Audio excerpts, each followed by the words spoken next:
1963 62 വർഷങ്ങൾക്ക് മുമ്പ് ഒരു നവംബർ മാസം 22-ാം തീയതി ടെക്സസിലെ ഡാലസിൽ ഒരു രാഷ്ട്രീയ പരിപാടിയിൽ പങ്കെടുക്കാൻ എത്തിയതായിരുന്നു US പ്രസിഡന്റും ഡെമോക്രാറ്റിക് പാർട്ടി നേതാവുമായിരുന്ന ജോൺ എഫ് കെന്നഡി.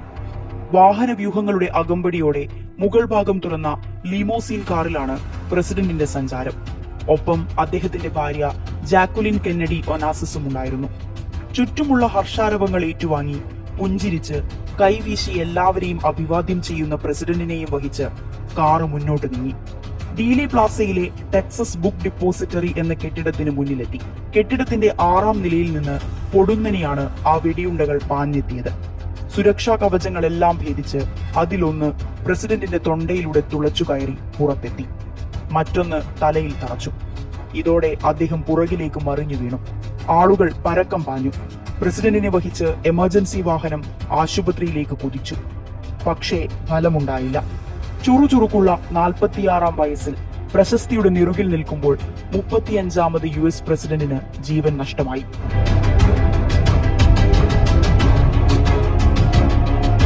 അമേരിക്കയിൽ വെടിയേറ്റ് മരിക്കുന്ന ആദ്യ പ്രസിഡന്റ് അല്ല ജോൺ എഫ് കെന്നഡി.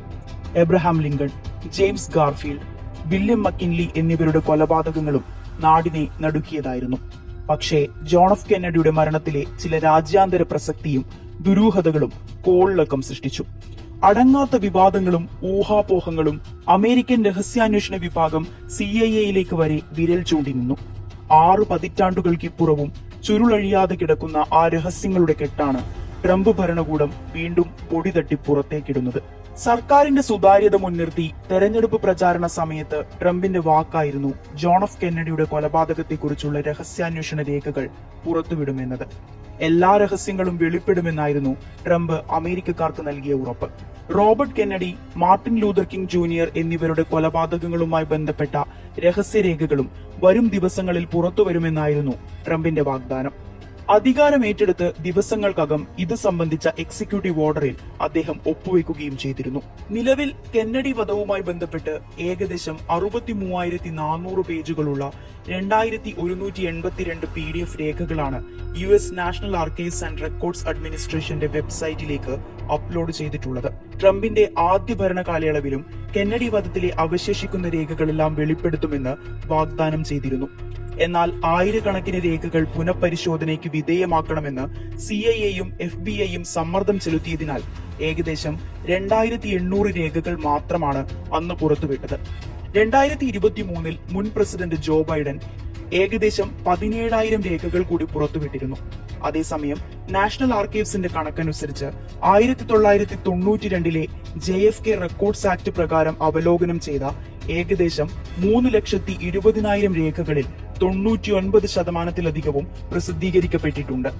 എന്നാൽ അവയിൽ പലതും ഭാഗികമായി മറച്ചുവെച്ചതോ ചിലത് ദേശസുരക്ഷ മുൻനിർത്തി തടഞ്ഞുവെച്ചതോ ആണ്. അതായത് പതിറ്റാണ്ടുകളായി ഉയർന്നുവന്ന ഗൂഢാലോചനാ സിദ്ധാന്തങ്ങളൊന്നും സാധൂകരിക്കാനായിട്ടില്ലെന്നതാണ് വസ്തുത. അമേരിക്കൻ ഐക്യനാടുകളും സോവിയറ്റ് യൂണിയനും തമ്മിലെ ശീതയുദ്ധകാലത്താണ് ജോൺ എഫ് കെന്നഡിയുടെ മരണം. അമേരിക്ക നയിക്കുന്ന മുതലാളിത്ത ചേരിയുടെ പ്രമുഖ നേതാവായിരുന്നു കെന്നഡി. അതുകൊണ്ട് തന്നെ മരണത്തിന് രാജ്യാന്തര പ്രസക്തിയും വർദ്ധിച്ചു. കെന്നഡി കൊല്ലപ്പെട്ട് മണിക്കൂറുകൾക്കകം തന്നെ ലീ ഹാർവി ഓസ്വാൾഡ് എന്ന 24-കാരൻ അറസ്റ്റിലായിരുന്നു. കെന്നഡിയുടെ നയങ്ങളോടുള്ള എതിർപ്പായിരുന്നു അയാളെ കൊലപാതകത്തിലേക്ക് നയിച്ചതെന്നായിരുന്നു പുറത്തുവന്ന വിവരം. മുൻ US മറീനായിരുന്ന ഇയാൾ സോവിയറ്റ് യൂണിയനിൽ താമസിച്ചിട്ടുണ്ടെന്നതിനാൽ സോവിയറ്റ് ചാരസംഘടനയായ KGB ആണ് കൊലയ്ക്ക് പിന്നിലെന്ന അഭ്യൂഹങ്ങളും ഉയർന്നിരുന്നു. എന്നാൽ ഓസ്വാൾഡിനെ ജയിലിലേക്ക് മാറ്റുന്നതിനിടെ കെന്നഡി ആരാധകനും നൈറ്റ് ക്ലബ് ഉടമയുമായ ജാക്ക് റൂബി അയാളെ വെടിവെച്ച് കൊല്ലുകയാണ് ഉണ്ടായത്. കെന്നഡി വധത്തിന് പിന്നിൽ ഓസ്വാൾഡ് മാത്രമാണെന്നും ഗൂഢാലോചനയ്ക്ക് തെളിവുകളില്ലെന്നുമായിരുന്നു കൊലപാതകം അന്വേഷിക്കാൻ പ്രസിഡന്റ് ലിൻഡൻ B. ജോൺസൺ നിയമിച്ച വാറൻ കമ്മീഷന്റെ നിഗമനം. എന്നാൽ കെന്നഡിയുടെ ജീവനെടുത്തത് ഓസ്വാൾഡ് അല്ലെന്ന് വിശ്വസിക്കുന്ന എത്രയോ അമേരിക്കക്കാരുണ്ട്. കൊലപാതകം രാഷ്ട്രീയ ഗൂഢാലോചനയുടെ ഭാഗമാണെന്നും ഓസ്വാൾഡിനെ അതിന്റെ മറയാക്കിയെന്നുമാണ് ചിലരുടെ ആരോപണം. 2017 പുറത്തുവന്ന ഒരു സർവേയിൽ 67% അമേരിക്കൻ ജനതയും കെന്നഡിയുടെ മരണത്തിൽ ദുരൂഹതയുണ്ടെന്ന് അടിയുറച്ച് വിശ്വസിക്കുന്നതായാണ് വെളിപ്പെട്ടത്.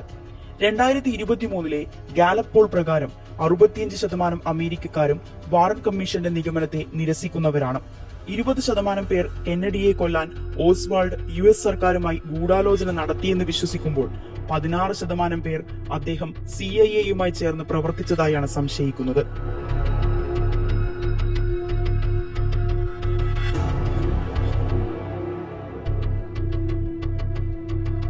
പുതുതായി പരസ്യപ്പെടുത്തിയ കെന്നഡി ഫയൽസിൽ ഞെട്ടിപ്പിക്കുന്ന വിവരങ്ങളൊന്നുമില്ലെങ്കിലും US ചാരസംഘടനയായ CIA കുറിച്ചും മറ്റും ചില വെളിപ്പെടുത്തലുകളുണ്ട്. കൊലപാതകത്തിന് വളരെ മുൻപ് തന്നെ ഓസ്വാൾഡിനെ CIA നിരീക്ഷിച്ചിരുന്നു. മെക്സിക്കോ സിറ്റിയിലെ സോവിയറ്റ്, ക്യൂബൻ എംബസികളിൽ ഓസ്വാൾഡ് സന്ദർശനം നടത്തിയ കാര്യം CIA-യുടെ ശ്രദ്ധയിൽപ്പെടുകയും ഫോൺ സംഭാഷണങ്ങൾ ചോർത്തുകയും ചെയ്തിരുന്നു. എന്നാൽ മുതിർന്ന ഉദ്യോഗസ്ഥർ മുന്നറിയിപ്പുകൾ അവഗണിച്ചതായാണ് റിപ്പോർട്ടുകൾ. CIA-യിലെ ഒരു സംഘം ഉദ്യോഗസ്ഥരും കെന്നഡിയുടെ സ്റ്റേറ്റ് ഡിപ്പാർട്ട്മെന്റും തമ്മിൽ സ്വരച്ചേർച്ചയിലായിരുന്നില്ലെന്ന വസ്തുതയും നിലനിൽക്കുന്നുണ്ട്. ഇതെല്ലാം ചേർത്ത് വായിക്കുമ്പോഴാണ് കൊലപാതകത്തിൽ ഏജൻസിയുടെ പങ്ക് ചർച്ചയായത്. മാത്രമല്ല, ഗാരി അണ്ടർഹിൽ എന്ന CIA ഏജന്റിനെ കുറിച്ചും രേഖകളിൽ പരാമർശമുണ്ട്.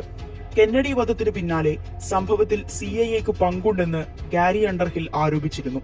കുറ്റം ഓസ്വാൾഡിനുമേൽ കെട്ടിവെക്കുകയായിരുന്നെന്നാണ് അണ്ടർഹിൽ തന്റെ സുഹൃത്തിനോട് വെളിപ്പെടുത്തിയത്. എന്നാൽ ഏതാനും മാസങ്ങൾക്ക് ശേഷം അണ്ടർഹിലിനെ വെടിയേറ്റ് മരിച്ച നിലയിൽ കണ്ടെത്തുകയായിരുന്നു.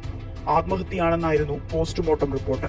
ഓസ്വാൾഡ് ഒറ്റയ്ക്കല്ല കൃത്യം നടത്തിയതെന്ന വാദങ്ങൾക്ക് ബലം നൽകുന്ന രേഖകളും നിലവിൽ പുറത്തുവന്നിട്ടുണ്ട്.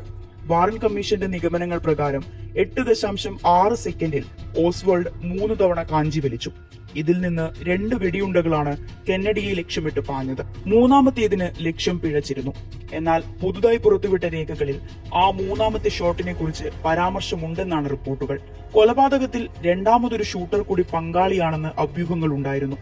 ബാലിസ്റ്റിക് റിപ്പോർട്ടുകളും സാക്ഷിമൊഴികളും പ്രകാരം ഒരു വെടിയുണ്ട മറ്റൊരു ഷൂട്ടറിൽ നിന്നാകാമെന്നാണ് സൂചിപ്പിക്കുന്നത്. കെന്നഡി കൊലപാതകത്തിലെ മാഫിയ ബന്ധങ്ങളിലേക്കും രേഖകൾ വെളിച്ചം വീശുന്നുണ്ട്. ജോൺ എഫ് കെന്നഡിയുടെ നേതൃത്വത്തിൽ ക്യൂബയിലെ കാസ്ട്രോ ഭരണത്തെ അട്ടിമറിക്കാൻ നടത്തിയ ബേ ഓഫ് പിഗ്സ് ആക്രമണത്തിലേക്കടക്കമാണ് ഇത് വിരൽ ചൂണ്ടുന്നത്.